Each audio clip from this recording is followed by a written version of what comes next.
देखिए, ज्योति सिंह के call recording के बाद भाई साहब पावर स्टार पवन सिंह का ये वाला कॉल रिकॉर्डिंग वायरल हो रहा है। ये रिकॉर्डिंग जो वायरल हुआ है, मेहनत करके आगे बढ़िए भैया। किसी लड़की को बेइज्जत करके आप कितना दिन स्टार बनेंगे?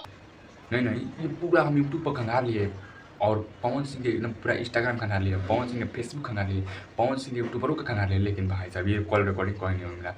पावर स्टार पवन सिंह किसी लड़की के बारे में बात किए थे इस वीडियो के मतलब कॉल रिकॉर्डिंग के जरिए, लेकिन पावर स्टार पवन सिंह के ये कॉल रिकॉर्डिंग और वायरल हो रहा है। यानी कहीं ना कहीं ज्योति सिंह का कॉल रिकॉर्डिंग वायरल हुआ, उसके बाद पावर स्टार पवन सिंह के पीछे से कॉल रिकॉर्डिंग वायरल हो रहा है कि मतलब संतोष पागल को पवन सिंह ने बात किया, ऐसे किया। मतलब ये कॉल रिकॉर्डिंग के माध्यम से बता रहे हैं कि पवन सिंह बहुत ही खिसियाले हैं। लेकिन भाई साहब हम आपको बता दें कि पावर स्टार पवन सिंह यार बहुत डिप्रेशन है। नहीं, बहुत डिप्रेशन है। आप जानते हैं कि पावर स्टार पवन सिंह के अगर परिवार के बारे में कोई बोले तो भाई पावर स्टार पवन सिंह ने दुख लगता है। और परिवार के बारे में कोई इतना बोलते तो भाई साहब पावर स्टार पवन सिंह सच में यार, सच में दिल से बोल रहा हूँ, पावर स्टार पवन सिंह जो है डिप्रेशन में चले गए। लोग एकदम पूरा पावर स्टार पवन सिंह के टीम मुंड अप है, क्योंकि पावर स्टार पवन सिंह के सोशल मीडिया से लेकर नेशनल मीडिया तक पावर स्टार पवन सिंह की बात चल रही है। सिर्फ पावर स्टार पवन सिंह के जो बात नहीं होना चाहिए वो बात हो रहा है पावर स्टार पवन सिंह के मीडिया के जरिए। बताइए कि इंटरनेशनल से international media power star Pawan Singh के घर का निजी मामला पर बात करिए। बताइए पावर स्टार पवन सिंह का ये संतोष पागल ऐसा बेवकूफ़ पागल कहा से कि पावर स्टार पवन सिंह के